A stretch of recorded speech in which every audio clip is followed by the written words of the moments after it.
Episode స్టార్టింగ్లో ఇలా లీజున్కి ఆ రోజు నైట్ తేయో జీసున్తో పాటే ఉన్నాడన్న విషయం తెలిసిన వెంటనే వీళ్ళిద్దరూ చాలా షాక్ అవుతారు. దాన్ని కవర్ చేయడానికి ఆ రోజు మీ అమ్మతో నాకు కొంచెం మాట్లాడే పని ఉండడం వల్ల అక్కడికి వెళ్ళాను, నువ్వు తప్పుగా అనుకోకు అని తేయో అంటుండగానే నాకంతా తెలుసు, నాకేం తెలియదని అనుకుంటున్నారా, ఇంకెన్ని రోజులు నన్ను మోసం చేద్దామని చూస్తున్నారు, నన్ను ఎక్స్క్యూజ్లా వాడి ఒకరినొకరు కలవడం ఇంకెన్ని రోజులు చేస్తారు అంటూ తిట్టి కోపంగా అక్కడి నుండి వచ్చేస్తాడు. దాంతో జీసున్కి చాలా బాధగా అనిపిస్తుంది, చాలా గిల్టీగా కూడా అనిపిస్తుంది. ఇప్పుడు నేనేం చేయాలి అని తేవో టెన్షన్ పడుతుంటే లీజన్ ఎక్కడున్నాడో కనుక్కొని తనని హర్ట్ చేయకుండా ఇంటికి తీసుకెళ్ళు, అదే చాలు అంటుంది. ఇక్కడ hi friends, welcome to drama queen channel. ఇక్కడేమో దాక్యున్కి వాళ్ళమ్మ కాల్ చేసి ఎందుకు ఆ పిల్లోడి బదులుగా నువ్వన్ని పనులు చేసి పెడుతున్నావు, నువ్వు వాళ్ళమ్మ దగ్గరికి ఆ పిల్లోడిని పంపించేసి నువ్వు వాడిని పెంచలేవు అని అంటున్నా. తను తేయో కొడుకు అంటే నాకు కూడా కొడుకు అనే అర్థం, కాబట్టి మీరు ఇంకొకసారి ఇలా మాట్లాడకండి, నేను అన్నీ చూసుకుంటాను అని చెప్పి కాల్ కట్ చేసేస్తుంది. ఇక్కడ వీళ్ళ ఇంటికి వచ్చే టైంలో లీజున్తో మీ అమ్మ ఇలా ఊరు వదిలిపెట్టి వెళ్ళిపోతుందన్న విషయం చెప్పినా అందుకు లీజున్ ఏం రియాక్షన్ ఇవ్వడు. అలా ఈ లీజున్ ఇంటికి వచ్చేసిన వెంటనే నేను నీతో కొంచెం మాట్లాడాలి అంటూ దాక్యున్ లీజున్ని పక్కకి తీసుకొస్తుంది. నువ్వు ఇంటికి వచ్చినప్పుడు నువ్వు కంఫర్టబుల్గా ఉండాలని నేను కోరుకున్నాను, పెద్దలు చేసిన తప్పు వల్ల నువ్వు చాలా బాధపడుతున్నావు, అందుకు కొంచెం నేను కూడా రెస్పాన్సిబుల్లే, కాబట్టి ఈసారి నువ్వు చేసిన తప్పుకి నేను వెళ్ళి క్షమాపణ అడిగాను, కానీ ప్రతిసారి నేను నిన్ను కాపాడలేను, కాబట్టి నువ్వు జాగ్రత్తగా ఉంటే మంచిది, సరిగా బిహేవ్ చేయడం నేర్చుకో, దాంతోపాటు ప్రతిసారి ఇంటి నుండి బయటికి వెళ్ళేటప్పుడు నా పర్మిషన్ తీసుకునే వెళ్ళు అని చెప్తుంది. అందుకు లీజన్ సరే అని చెప్పి బాధగా అక్కడ నుండి వచ్చేస్తాడు. తర్వాత తేయో వచ్చి ఏం మాట్లాడావు అని అడిగితే ఇలా బయటికి వెళ్ళేటప్పుడు నా పర్మిషన్ తీసుకోమన్నాను, దాంతోపాటు తను ఎవరెవరి ఫ్రెండ్స్తో మాట్లాడుతున్నాడు, ఎవరితో బయటికి వెళ్తున్నాడు అనేది మనం గమనించుకుంటూనే ఉండాలి అని అంటుంది. అందుకు తేయో సరే అని అంటాడు. ఇక్కడేమో ఏరిన్కి అర్ధరాత్రి పూట బాగా కడుపు నొప్పి స్టార్ట్ అవుతుంది. దాంతో అక్కడే కూర్చుండిపోతుంది. ప్రతిరోజు అన్నన్ని సార్లు కాల్ చేస్తాడు, ఈరోజు ఒక్కసారి కూడా కాల్ చేయలేదేంటి, ఇప్పుడు నేను చాలా మిస్ అవుతున్నాను అని అనుకుంటూ ఉండంగానే అప్పుడే కరెక్ట్గా జీహుక్ ఎప్పుడు ఏరిన్కి మూడ్ బాగాలేకపోయినా హెల్త్ బాగాలేకపోయినా ఎంతో ఇష్టంగా తినే కేక్ని తీసుకొని వస్తాడు. అది చూసిన వెంటనే ఏరిన్కి చాలా హ్యాపీగా అనిపిస్తుంది. అలా వాళ్ళిద్దరూ హ్యాపీగా మాట్లాడుకుంటూ నెక్స్ట్ డే హాస్పిటల్కి తీసుకెళ్తాను అని అంటాడు జీహుక్. ఇక్కడేమో జీసున్ చాలా బాధగా సోఫాలోనే పడుకుండిపోతుంది. Next day morning time late అవుతున్నా కానీ జీసున్ ఇంకా హాస్పిటల్కి రాలేదన్న విషయం సుల్మింగ్ గమనిస్తుంది. అంతలో నిన్న వచ్చిన పేషెంటే జీసున్ ఇచ్చిన మెడిసిన్స్ వాడడం వల్ల కడుపు నొప్పి ఇంకా ఎక్కువ అవ్వడంతో వాళ్ళ నాన్న ఎమర్జెన్సీలో హాస్పిటల్కి తీసుకొచ్చి అక్కడ జీసున్ ఎక్కడ ఇలాంటి టాబ్లెట్స్ ఇట్లా ఇస్తుంది అంటూ గొడవ చేస్తాడు. దాంతో సుల్మింగ్ నేను చూస్తాను, నా దగ్గరికి పంపించు అంటూ ఆ అమ్మాయికి ట్రీట్మెంట్ చేస్తూ ఉండంగానే ఏమైంది ఏంటి గొడవ అని డాక్టర్ కూడా వచ్చి చూసుకుంటాడు. చూస్తే ఆ అమ్మాయికి ఇరిటబుల్ బవెల్ సిండ్రోమ్ ఉన్న ఈ టాబ్లెట్స్ ఎందుకు ఇచ్చింది, గైనిక్కి పంపించాలి కదా అని మాట్లాడుకుంటూ ఉంటారు. అంతలోనే జీసున్ రావడం, అక్కడ ఏం జరిగిందో మొత్తం తెలుసుకొని సుల్మింగ్ దగ్గరికి వెళ్తుంది. అలా ఆమె చూసిన తర్వాత సుల్మింగ్ దగ్గరికి ఆ పేషెంట్ వాళ్ళ నాన్న పరిగెత్తుకుంటూ వచ్చి నువ్వెలాంటి డాక్టర్వి, ఇలా నా కూతుర్ని మిస్డయాగ్నోస్ చేసి తన హెల్త్ని ఇంత పాడు లేపుతావా, తన కండిషన్ ఇప్పుడు క్రిటికల్గా ఉండి తనకేమైనా సర్జరీ చేయాల్సి వస్తే ఎట్లా, తనకి ఇంకా పెళ్లి కూడా కాలేదు, పిల్లల విషయంలో తనకి ఏదైనా ప్రాబ్లం అయితే నీవే రెస్పాన్సిబిలిటీ అవుతావు అని అంటూ ఉండగానే జీసున్ నాది తప్పు సారీ అన్నట్లు చెప్తుంది. వెంటనే అక్కడికి సుల్మింగ్ వచ్చి తను అయినా గైనకాలజిస్ట్ దగ్గరకు చూపించమని రాసినా మీరే పోలేదు, అది మీ తప్పు అవుతుంది, తన తప్పు కాదు అంటూ అక్కడ నుండి అతన్ని పంపించేసి నువ్వెందుకు సడన్గా అలా సారీ చెప్పేశావు, నువ్వు సారీ చెప్తే నువ్వు తప్పు చేశావని ఒప్పుకున్నట్లే, నీకు ఆ విషయం తెలియదా అంటూ తిడుతుంది. నువ్వేం మాట్లాడకుండా సైలెంట్గా ఉండు, అంతా నేను చూసుకుంటాను అంటూ సుల్మింగ్ అక్కడ నుండి వెళ్ళిపోతుంది. తర్వాత డైరెక్టర్ జీసున్ని పిలిపించి ఏంటిది, ఎందుకు ఇలా చేస్తున్నావు, నీ కొడుకు కారణంగా నీ మనసు బాలేదన్న విషయం నాకు అర్థమైంది, కొద్ది రోజులు నువ్వు బ్రేక్ తీసుకో అని అంటాడు. అందుకు జీసున్ సారీ డైరెక్టర్ గారు, ఇదంతా నా నెగ్లిజెన్స్ వల్లనే అయ్యింది, అందుకే నేను రిజైన్ చేస్తాను అంటూ అక్కడ నుండి వెళ్ళిపోతుంటే డైరెక్టర్కి ఇంకేం మాట్లాడాలో అర్థం కాదు. నువ్వు ఇలా అంటే నాకు నోరు తెరిచే ధైర్యం కూడా ఉండకుండా అయిపోతుంది, ఎందుకు ఇలా చేస్తున్నావు, ఒక 1 వీక్ రెస్ట్ తీసుకో అని అంటున్నా వినకుండా తన క్యాబిన్లో రిజిగ్నేషన్ లెటర్ పెట్టి తన వస్తువులన్నీ తీసుకొని అక్కడ నుండి వచ్చేస్తుంది. ఆ రిజిగ్నేషన్ లెటర్ చూసి డాక్టర్ కాంగ్ తల పట్టుకొని కూర్చుంటాడు. అలా ఇంటికి వచ్చిన జీసున్ డల్గా మళ్ళీ హాల్లోనే పడుకుంటుంది. ఇక్కడ అసోసియేషన్లో మీటింగ్ లాగా పెట్టుకొని వీరందరూ మాట్లాడుతూ ఉన్నప్పుడు పొలిటీషియన్ వాళ్ళ వైఫ్తో ఇలా వాళ్ళ నాన్నకి రికమెండ్ చేసి ఆ పొలిటీషియన్ బుక్ని స్పాన్సర్ చేయమని చెప్తాను అన్న వెంటనే ఆమె చాలా హ్యాపీగా ఫీల్ అవుతుంది. అప్పుడే ఈసుక్ లీజన్ గురించి కేర్ తీసుకోవడం చాలా కష్టంగా ఉన్నట్లుంది కదా నీకు అని అంటే, తేవ కొడుకు కాబట్టి నా కొడుకు కూడా, నేను ఎప్పుడూ అలా ఫీల్ అవ్వలేదు. జెన్నీకి ఎంత చేస్తానో తనకు కూడా అంతే చేయాలని కోరుకుంటున్నాను అని అన్న వెంటనే, ఎంత పార్ట్ వరకు నువ్వు ఆ అబ్బాయి గురించి రెస్పాన్సిబిలిటీ తీసుకోగలవు అని అంటే, నా బెస్ట్ అయ్యేంత వరకు నేను ఆ పిల్లోడి గురించి చూసుకుంటాను, తనకి జెన్నీకి ఏం తేడా లేకుండా చూసుకుంటాను. ఎందుకంటే పెద్దలు చేసిన తప్పు వల్ల తను అలా బాధపడకూడదు. డివోర్స్ తీసుకున్న పేరెంట్స్ వల్ల ఎంతోమంది పిల్లలు బాధపడుతూ ఉంటారు.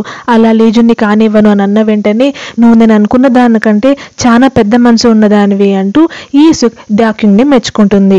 అంతలో అక్కడికి డాక్టర్ కాంగ్ వాళ్ళ వైఫ్ పరిగెత్తుకుంటూ వచ్చి జీసున్ ఇలా హాస్పిటల్కి రిజైన్ చేసిందని, దాంతోపాటు ఆ ఊరు వదిలిపెట్టి వెళ్ళిపోయిందన్న విషయం చెప్పిన వెంటనే మిస్ కొరియా చాలా హ్యాపీగా ఫీల్ అవుతుంది. కానీ డాక్యున్ మాత్రం ఏ రెస్పాన్స్ ఇవ్వదు. ఇక్కడ ఇంట్లోనేమో తేఓ లీజన్ ఇద్దరూ కలిసి భోంచేసేటప్పుడు, ఈరోజు ఎలా ఎంజాయ్ చేసావు, ఎక్కడికి వెళ్ళావు అని అడిగితే, నేను ఈరోజు మొత్తం ఇంట్లోనే ఉన్నాను, ట్యూషన్కి కూడా వెళ్ళకని చెప్పింది, ట్యూటర్ని ఇంటికి పిలుచుకోమని చెప్పింది అన్న వెంటనే తేఓ సైలెంట్ అయిపోతాడు.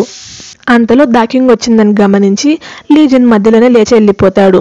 లీజన్ ఎక్కడ అని దాక్యుంగ్ కనుక్కుంటే, ఇప్పుడే పైకెళ్ళాడు అని చెప్తాడు తేఓ. ఇప్పుడు లీజన్కి హాలిడేస్ కదా, మన ఫ్యామిలీ అందరం కలిసి నలుగురం ట్రిప్కి వెళ్దామా అని అంటే, చాలా మంచి ఐడియా అని తేఓ చాలా హ్యాపీగా ఫీల్ అవుతాడు. దాంతోపాటు నేను లీజన్ కోసం ఒక కౌన్సిలర్ దగ్గర అపాయింట్మెంట్ బుక్ చేశాను, అక్కడికి పంపిద్దాము అని అంటే, ఎందుకు తన మీద నీకు నమ్మకం లేదా, కొంచెం సేపు నమ్మి తనకి టైం ఇవ్వు, తనే సర్దుకుంటాడు అని అన్న వెంటనే, ప్రొఫెషనల్ హెల్ప్ తీసుకుంటే తప్పేం లేదు కదా అని అంటుంది దాక్యుంగ్. అవును అని తేఓ అంటుంటే, అవును అంటూ ఒత్తాసు పలకడం కాదు, కోఆపరేట్ చేసి చూపించు, నాకు నువ్వేమనుకుంటున్నావు, ఏది చేస్తే బాగుంటుంది అని చెప్పకు, ఇప్పుడు లీజన్కి ఏది బెస్టో అది చేయడం చూడు అంటూ కోపంగా అక్కడ నుండి వచ్చేస్తుంది. పైకి వచ్చిన తర్వాత తన గురించి అంతగా ఆలోచించినందుకు థ్యాంక్ యూ అని చెప్పి, లీజన్ని నేనే కౌన్సిలింగ్కి తీసుకెళ్తాను అని అంటాడు. ఒకవేళ జెన్నీ కూడా ఆ ఏజ్కి వచ్చిన తర్వాత అలాంటి తప్పులే చేస్తుంటే తనని కూడా నేను కౌన్సిలింగ్కి పంపిస్తాను, ఇద్దరిని నేను తేడాగా చూడట్లేదు అని అన్న వెంటనే చాలా హ్యాపీగా దగ్గరికి తీసుకుంటాడు తేఓ. నెక్స్ట్ డే నుంచి జీసున్ రాకపోవడంతో హాస్పిటల్ అంతా బోసిగా కనిపిస్తూ ఉంటుంది డాక్టర్ కాంగ్కి.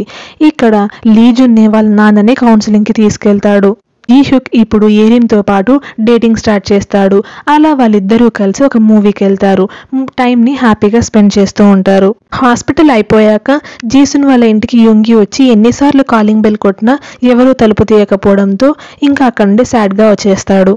అలా జీసున్ ఇంట్లో కూడా లేదన్న విషయం తేఓ వాళ్ళ అసిస్టెంట్ దాక్యుంగ్కి ఫోన్ చేసి చెప్తే, నిజంగానే జీసున్ ఈ ఊరు వదిలిపెట్టి వెళ్ళిపోతుందా అని అనుకుంటుంది దాక్యుంగ్. ఇక్కడేమో ఏరిమ్, జీహుక్ ఇద్దరు ఇదే విషయంగానే మాట్లాడుకుంటూ ఉంటారు. జీసున్ చాలా బాధపడుతుంది, ఎవరితో మాట్లాడట్లేదు, ఫోన్ లిఫ్ట్ చేయట్లేదు, ఇంట్లో కూడా ఎవరిని కలవట్లేదు, తను ఏమైనా ఊరు వదిలిపెట్టి వెళ్ళిపోయిందా అప్పుడే అని అంటే, చల్లగాలి కోసం ఎక్కడికైనా బయటికి వెళ్ళిందేమోలే అని అంటాడు జీహుక్. అలా తనకి తేహో మీద ఉన్న ఫీలింగ్స్ అన్నీ పోయింటాయా అని మాట్లాడుతుంటే, తేయోకి మాత్రం ఇంకా పోలేదు అని అంటాడు. నీకెలా తెలుసు అని అడుగుతుంది ఏరిమ్. అబ్బాయిల గురించి నాకు తెలుసు, వాళ్ళు ఒకరితో ఉన్నా కూడా వేరే అమ్మాయిలను చూస్తూనే ఉంటారు, వాళ్ళ ఎక్స్ల గురించి చాలా ఆఫెన్గానే ఆలోచిస్తూ ఉంటారు అని చెప్తాడు. వెంటనే సర్దుకొని, నేను అలాంటి వాడినని చెప్పట్లేదు, తేయో అలా ఆలోచిస్తుంటాడు అని చెప్తున్నాను అని అంటాడు. కార్లో ఉన్నప్పుడు మీ అమ్మ నీకు ఈరోజు ఏమైనా కాల్ చేసిందా అంటే, లేదు అని చెప్తాడు లీజున్. నువ్వు ఇగ్నోర్ చేసావా, మీ అమ్మని కాల్ చేయలేదా అని అంటాడు. కట్ చేస్తే ఇప్పుడు సీన్లో డాక్టర్ మా ఊరికి జీసన్ వచ్చింటుంది. అలా జరిగిందంతా చెప్పి, కొంచెం చల్లగాలి కోసం అలా అని ఈ బీచ్ దగ్గరికి వచ్చాను, మీ వర్క్ మీరు చూసుకోండి, మీ వర్క్ అయిన తర్వాత మాట్లాడదామని అనడంతో డాక్టర్ మా రౌండ్స్కి వెళ్తాడు. తాగదామని మాత్రం చెప్పకు, నేను తాగడం మానేశాను అని చెప్పి వెళ్ళిపోతాడు.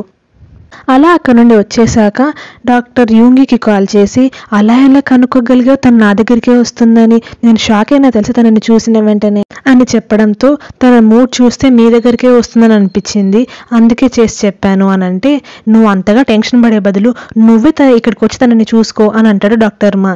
నేను తన దగ్గరికి వచ్చేంత రిలేషన్ ఆ ఇద్దరికి లేదు, ఒకవేళ ఏమైనా అయితే నాకు కాల్ చేసి చెప్పండి అంటే, సరే అంటూ కాల్ని పెట్టేస్తాడు డాక్టర్ మా. డాక్టర్ మా బుక్స్ అన్ని చూస్తూ ఉన్న జీసున్కి ఒక బాటిల్ దాపెట్టి పెట్టాడు అన్న విషయం గమనించి డాక్టర్ మా కూడా తన బాధ నుంచి బయటికి పడలేదన్నమాట. ఎవరికైనా తప్పదా ఇది అని బాధపడుతుంది. ఇక్కడేమో డైరెక్టర్ సుల్మింగ్ని పిలిపించి చైర్మన్ గారితో డిస్కస్ చేసి ఇంకా డిసైడ్ అయ్యాం, నిన్ను అసోసియేట్ డైరెక్టర్ చేస్తామని. నువ్వు చేయలేవా అని అడిగితే, ఎందుకు చేయలేని, లక్షణంగా చేయగలను. నా హార్డ్ వర్క్ని గుర్తించి నన్ను అసోసియేట్ డైరెక్టర్ చేద్దామని డిసైడ్ అయినందుకు థ్యాంక్ యూ అని చెప్తుంది. అలా ఇప్పుడు జీసున్ గురించి ఏమనుకుంటున్నారు, తన రిజిగ్నేషన్ని అప్రూవ్ చేస్తారా అని అంటే, తను మన హాస్పిటల్ అంబాసిడర్ లాగా, తన లాంటి మంచి డాక్టర్ మనకి ఇంకొకరు దొరకరు కూడా అని ఆలోచిస్తుంటే, ఇంకొన్ని రోజులు వెయిట్ చేయండి అని అంటుంది సుల్మింగ్. ఇక్కడేమో జీసున్కి ఎన్నిసార్లు ఫోన్ చేసినా జీసున్ ఆన్సర్ చేస్తూ ఉండదు. అలా తేవో టెన్షన్ పడుతూ ఉండంగానే అక్కడికి రిచ్ మ్యాన్ వచ్చి ఇలా పొలిటీషియన్ బుక్ని స్పాన్సర్ చేయబోతున్నాడన్న విషయం చెప్పి వెళ్ళిపోతాడు. తర్వాత సుల్మింగ్కి కాల్ చేసి జీసున్ ఫోన్ లిఫ్ట్ చేయకుంది, ఎక్కడుంది అని కనుక్కుంటే తను ఇలా హాస్పిటల్లో జాబ్ క్విట్ చేసిందన్న విషయం తెలుస్తుంది. అందుకే ఈవినింగ్ జీసున్ వాళ్ళ ఇంటికి వెళ్తాడు. అక్కడే ఏరిమ్ని కలిసి జీసున్ ఎక్కడుంది, ఎలా ఉంది అని కనుక్కుంటే, తన గురించి మీకు అనవసరం, తనని ప్రశాంతంగా వదిలేయండి, తనని ఇప్పటికీ మీరు చాలా టార్చర్ చేశారు అని చెప్తుంది. అదే బాధలోనే ఇంటికి వచ్చిన తర్వాత దాక్యూంగ్ తనకి ఇలా పొలిటీషియన్ వాళ్ళ ఫ్యామిలీతో ఒక డిన్నర్ని ప్లాన్ చేశాను, తప్పకుండా టైంకి అంతా వచ్చేసే అని చెప్తుంది. ఇక్కడ జీసున్ తన ఫోన్ని స్విచ్ ఆన్ చేసుకొని చూస్తే తేవో దగ్గర నుండి 23 మిస్డ్ కాల్స్ ఉంటాయి, కానీ లీజన్ దగ్గర నుండి ఒక్క మిస్డ్ కాల్ ఉండదు. దాంతో బాధగా మళ్ళీ ఫోన్ని స్విచ్ ఆఫ్ చేసేస్తుంది. అలా ఈవినింగ్ డాక్టర్ మాతో మాట్లాడుతూ ఉన్నప్పుడు, నేను నా పెళ్ళిని, నా పిల్లల్ని కాపాడుకుందామని చాలా ప్రయత్నించాను, కానీ నేను పర్ఫెక్ట్గా చేద్దాం అనుకున్న ప్రతి దాంట్లో నేను ఇలా ఓడిపోతూనే వస్తున్నాను. అన్నిటినీ భరించగలను, అన్నిటినీ ఎదుర్కొని నిలబడగలను, కానీ నా కొడుకే నన్ను ద్వేషిస్తున్నాడన్న విషయాన్ని నేను జీర్ణించుకోలేకపోతున్నాను అంటూ బాధపడుతుంది. ప్రేమైనా ద్వేషమైనా లీజన్ ఫీలింగ్స్కి నువ్వు రెస్పెక్ట్ ఇవ్వాలి, కొద్ది రోజులు టైం ఇవ్వు, అన్నీ అవే సర్దుకుంటాయి అని అన్న వెంటనే, టైం ఎంత గడిచినా బాధ అనేది బాధలానే మిగిలిపోతుంది, అది మీకంటే బాగా ఎవరికీ తెలియదు అని అంటుంది జీసున్. అలాగే అనిపిస్తుంది, కానీ ఇదొక్కసారి అని అనుకుంటే అవి కూడా గడిచిపోయి మంచి రోజులు వస్తాయి అంటూ ధైర్యం చెప్తాడు. అలా డాక్టర్ మా అక్కడ నుండి వెళ్ళిపోయిన తర్వాత హోటల్ రూమ్లో కూర్చొని ఉన్న జీసున్, ఒకవేళ నేను కనుక ఇక్కడ నుండి వెళ్ళిపోతే ఈ లోకం నుండి లీజన్ ఇంకా తేవో ఇద్దరు ప్రశాంతంగా ఉండగలరు కదా అని ఆలోచిస్తుంది. నెక్స్ట్ డే తేవో లీజన్తో ఇలా ఈరోజు నైట్ డిన్నర్ ప్లాన్ చేసిన దాక్యూంగ్ పొలిటీషియన్ వాళ్ళ ఫ్యామిలీతో నువ్వు రావాలి అంటే, సారీ చెప్పాను సరిపోదా, మళ్ళీ ఇప్పుడు హేకంగ్తో ఫ్రెండ్ కూడా అవ్వాలా నేను అంటూ అరుస్తాడు. ఫ్రెండ్ అవ్వమని నిన్ను ఫోర్స్ చేయలేను, కానీ మీరు స్కూల్లో ఇంకొక ఇయర్ ఒకరినొకరు చూసుకుంటూనే ఉండాల్సిందే, కాబట్టి నువ్వు అతనితో మంచి గుడ్ టర్మ్స్ మీద ఉంటే మేలు కదా. దాక్యూంగ్ నీ కోసం చాలా కష్టపడి ఈ డిన్నర్ని ప్లాన్ చేసింది, కాబట్టి ఈరోజు దాన్ని స్పాయిల్ చేయకుండా బాగా బిహేవ్ చేయి అని చెప్పి వచ్చేస్తాడు. ఇదంతా బయట నుండి దాక్యూంగ్ వింటుంది. ఇప్పుడు తేవో హాస్పిటల్ డైరెక్టర్తో కలిసి ఇలా డొనేషన్ అగ్రిమెంట్ మొత్తం ఇచ్చేస్తాడు. దాంతో డొనేషన్ ఇచ్చేసినట్లే అనమాట. అందుకు డాక్టర్ కాంగ్ చాలా హ్యాపీగా ఫీల్ అవుతాడు.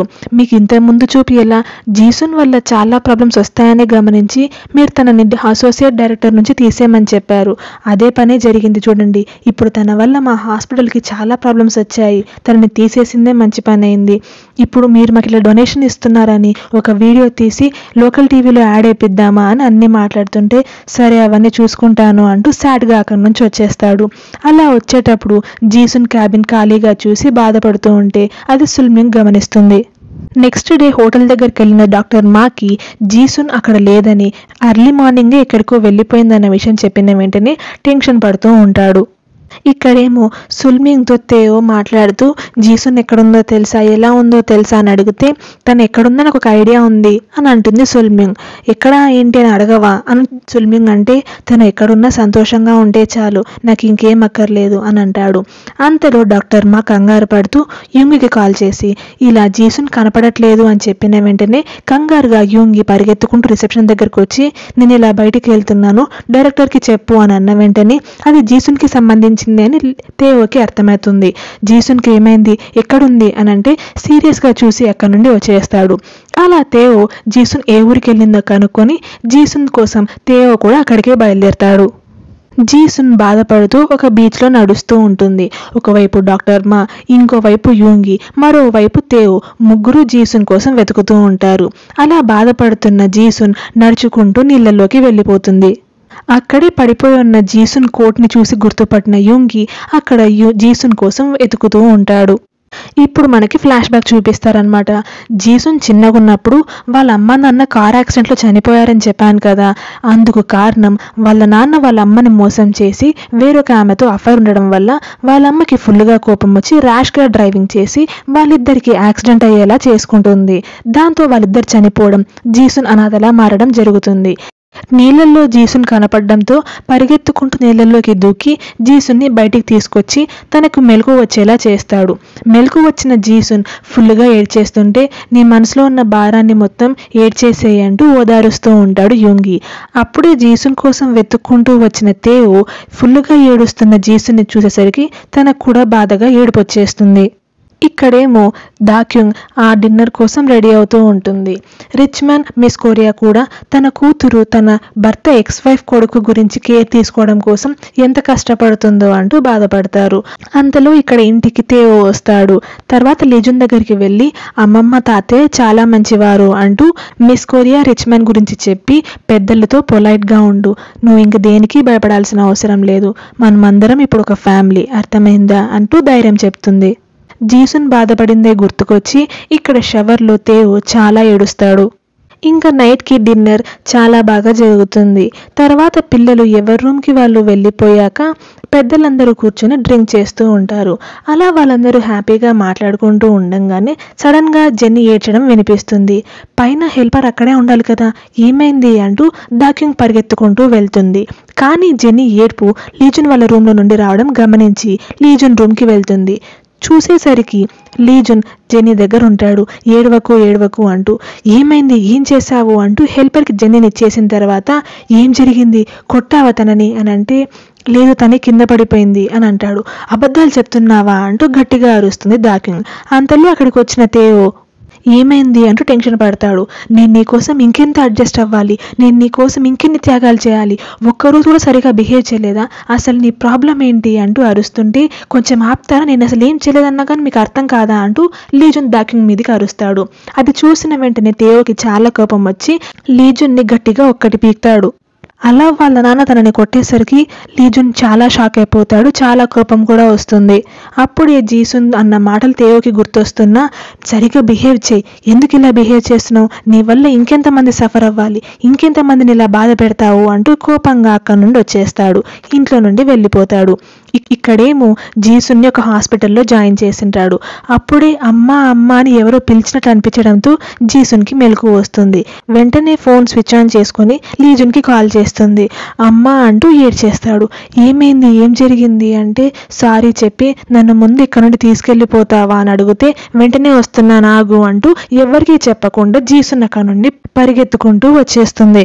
పొలిటీషియన్ వాళ్ళ ఫ్యామిలీ వెళ్ళిపోయాక దాక్యుంగ్తో వాళ్ళ పేరెంట్స్ మాట్లాడుతూ ఉంటారు. వాళ్ళ అబ్బాయినే వాళ్ళ అమ్మ దగ్గరికి పంపించేయమని నేను నీకు ఎన్నిసార్లు చెప్పినా ఎందుకు నువ్వు ఏ విషయంగా టెన్షన్ పడి ఇంతగా తనని ఇక్కడే పెట్టుకోవాలని ట్రై చేస్తున్నావు అని వాళ్ళ నాన్న అడుగుతాడు. అంతలో వీళ్ళింటికి జీసున్ వస్తుంది. జీసున్ వచ్చిందని తెలిసిన వెంటనే ఏమైంది, ఎందుకు వచ్చారు అని అడిగితే ఇలా లీజున్ని తీసుకెళ్ళడానికి వచ్చాను అని చెప్తుంది జీసున్. ఇలా మీరు లీజున్ని తీసుకెళ్ళడానికి వస్తున్నారు అని తేవో చెప్పలేదే అని అంటే మేమిద్దరం ఎప్పుడో అనుకున్నాము, లీజున్ నాతో పాటు వచ్చేస్తాను అని చెప్పిన వెంటనే నేను తనని తీసుకెళ్తానని అని అంటూ ఉండంగానే కానీ నేను మాత్రం అందుకు ఒప్పుకోను, మీరు తేవోతో మాట్లాడి లీజున్ని తీసుకెళ్ళండి అని అంటూ ఉంటే పైనుండి లీజున్ పరిగెత్తుకుంటూ వచ్చి మా అమ్మ దగ్గరికి వెళ్ళిపోతున్నాను అంటూ వెళ్తుంటే నువ్వు ఆగు, నా పర్మిషన్ లేకుండా వెళ్ళడానికి వీల్లేదని చెప్పానా అంటున్నా వినిపించుకోకుండా అలాగే పరిగెత్తుకుంటూ బయటికి వెళ్ళిపోతాడు. వాళ్ళ నాన్న ఎంత ఆపడానికి ట్రై చేస్తున్నా లేదు నాన్న నేను లీజున్ని పంపించడానికి వీల్లేదు, ఆ జీసున్ పిచ్చిదాన్ని ఇక్కడ నుండి పంపించేయాలి అంటూ అరుస్తుంది. ఏమైంది, ఎందుకు ఇలా బిహేవ్ చేస్తున్నావు అంటే నేను ఎంత కష్టపడినానో నీకు తెలుసా, నేను ఎంత ఎఫర్ట్ పెట్టినానో తెలుసా, ఆల్మోస్ట్ ఆల్ మొత్తం సెట్ అయిపోయింది నాన్న, అలాంటప్పుడు జీసున్ మళ్ళీ ఇప్పుడు వచ్చి మొత్తం పాడలేపుతుందంటే నేను అస్సలు తట్టుకోలేను నాన్న అంటూ ఏడ్చేస్తుంది. బయటకు వచ్చిన లీజున్ వెంటనే వాళ్ళ అమ్మని హగ్ చేసుకొని పట్టుకుంటాడు. అంతలో ఎక్కడికి వెళ్తున్నావు, నేను ఆగమన్నానా అంటూ దాక్యుంగ్ బయటకు వచ్చి అరుస్తుంది. నువ్వు కారులోకి వెళ్ళి కూర్చోపో నేను వస్తాను అంటూ లీజున్ని అక్కడి నుండి పంపించేస్తుంది. లీజున్ నాతో పాటు ఉంటే నీకు ఈజీ అవుతుంది అని జీసున్ అంటుంటే పిల్లోడిని ఇంకెంత కన్ఫ్యూజ్ చేస్తావు, నీ దగ్గర ఉంటే ఇంకా పాడైపోతాడు, ఇంకా స్ట్రెస్కి గురవుతాడు, నువ్వు లీజున్కి ఒక నార్మల్ ఫ్యామిలీ ఎన్విరాన్మెంట్ని ఇవ్వలేవు, అది నీకు ఎప్పుడు అర్థమవుతుంది అంటూ అరుస్తుంది. ఇప్పుడు నిజం మాట్లాడుకుందాం. నువ్వు ఇదేదో పెద్ద లీజన్ కోసం చేస్తున్నావు అని చెప్పుకోకు. ఇదంతా నువ్వు నీ పెళ్ళిని, నీ కుటుంబాన్ని కాపాడుకోవడం కోసమే చేస్తున్నావు. నువ్వు నీ భర్త ఎప్పుడు ఎలా టెంప్ట్ అవుతాడో నీకు అర్థం కాక టెన్షన్ పడి ఇదంతా చేస్తున్నావు. అసలు నువ్వు ఎందుకు ప్రొటెక్ట్ చేసుకుందాం అనుకుంటున్నావో నాకు అర్థమవుతుంది, నాకు తెలుసు. ఎందుకంటే నేను కూడా ఇలానే బిహేవ్ చేశాను. కానీ ఇంత డెస్పరేషన్ అనేది మీనింగ్లెస్ తెలుసా? అసలు పెళ్ళైన తర్వాత భార్యాభర్తలు అనేవాళ్ళు చిన్న చిన్న వాటికి కూడా గొడవ పడతారు, తర్వాతనే వాళ్ళ బాండ్ అనేది స్ట్రాంగ్ అవుతుంది అన్న వెంటనే నా పెళ్ళి మాత్రం డిఫరెంట్ అని అంటుంది. ఎందుకంటే నువ్వు కూడా అలానే చేసావు కాబట్టి నీకు ఇప్పుడు చెప్తున్నాను. నేను తేయో ఇద్దరం ఒక నైట్ స్పెండ్ చేశాం అని దాక్యూంగ్కి చెప్పేస్తుంది. అది విన్న వెంటనే దాక్యూంగ్ చాలా షాక్ అయిపోతుంది. ఇప్పుడు దాక్యూంగ్ ఏం చేస్తుంది? తేయోని క్షమించి అలానే తన ఫ్యామిలీని కంటిన్యూ చేస్తుందా, లేకపోతే తేయోని అసహించుకొని డివోర్స్ ఇచ్చేస్తుందా అనేది మనం నెక్స్ట్ ఎపిసోడ్లో చూద్దాం. Thanks for watching. మీకు మా వీడియో నచ్చినట్లయితే ప్లీజ్ మా ఛానల్ని సబ్స్క్రైబ్ చేయండి. Thank you.